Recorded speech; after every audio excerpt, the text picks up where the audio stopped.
날마다 말씀과 함께 2월 28일 금요일 가정예배를 시작합니다. 다 같이 찬송가 520장 듣는 사람마다 복음 전하여 1절과 2절을 부르겠습니다. 듣는 사람마다 복음 전하여 복스러운 소식 두루 퍼지세. 모든 사람에게 전할 소식은 어느 누구나 오라. 어느 누구나 주께 나오라. 어서 와서 주의 말씀 들으라. 하늘아버지가 오라 하시니 어느 누구나 오라. 모든 사람들은 지체 말고서 문 열었을 때에 들어오시오. 생명길은 오직 구주 예수니 어느 누구나 오라. 어느 누구나 주께 나오라. 어서 와서 주의 말씀 들으라.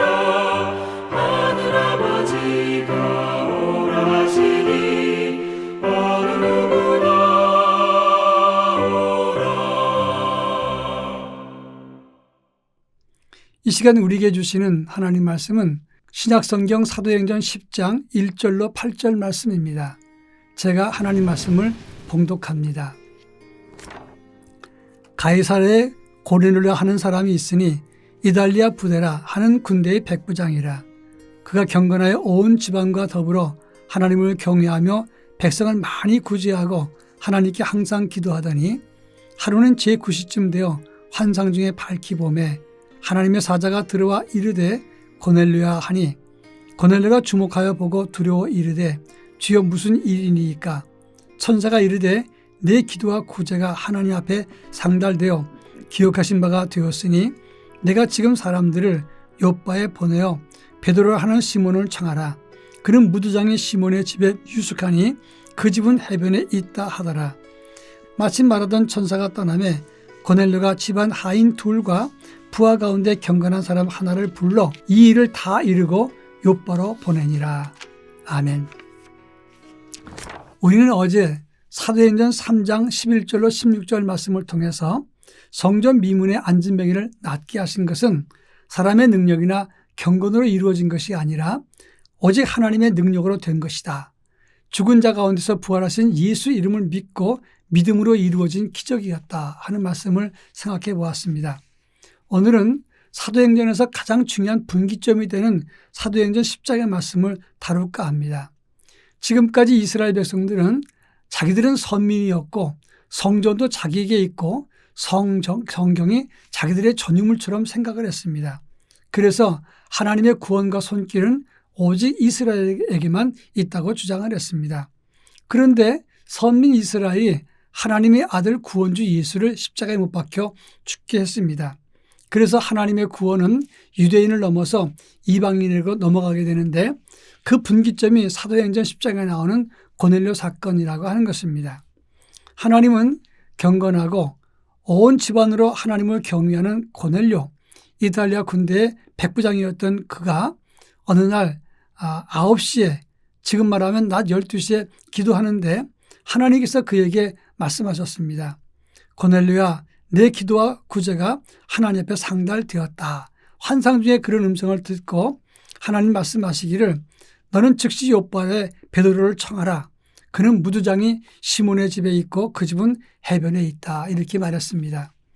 이달리아 군대의 백부장 고넬료, 이 고넬료라고 하는 이름은 뿔, 창, 능력 이런 뜻입니다. 그는 로마 총독 관저가 있던 가이사랴에 수비 책임자로 있었던 100명의 우두머리 백부장이었습니다.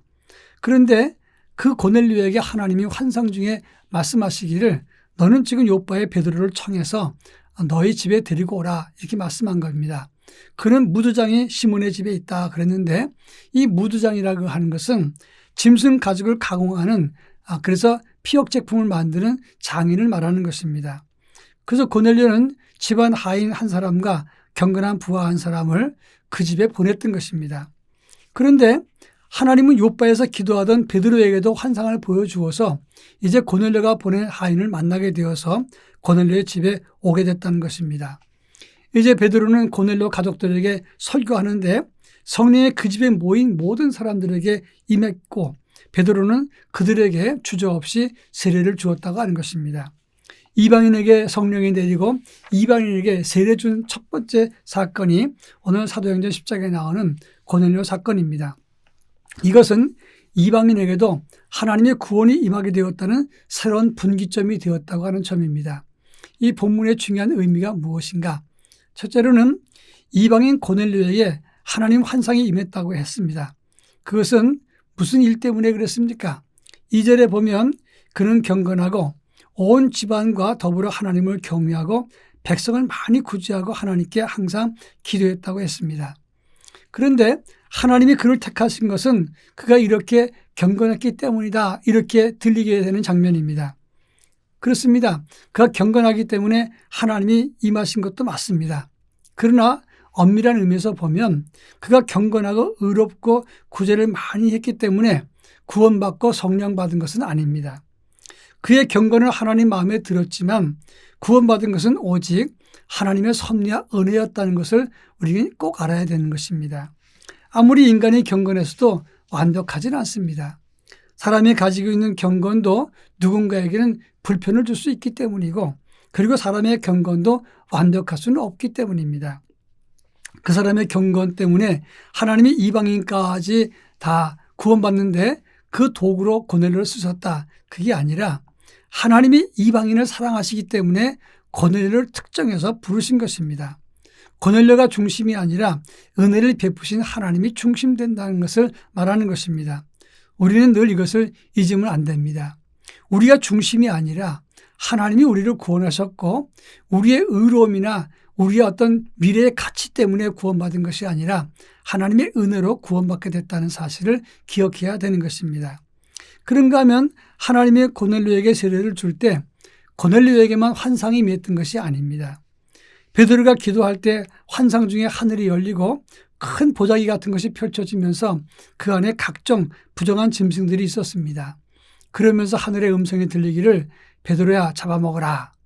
이 베드로는 저는 깨끗하지 않은 것을 결코 먹을 수 없습니다. 그랬을 때 하늘의 음성은 내가 깨끗하게 한 것을 내가 속되다 하지 말라.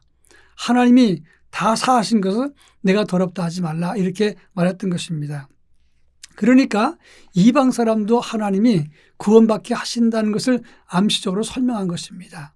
이렇게 고넬료에게 환상을 주신 하나님은 베드로에게도 환상을 주셔서 그들이 서로 만나게 됐고 말씀 중에 성령이 임하고 세례를 주게 만들었다 하는 것입니다.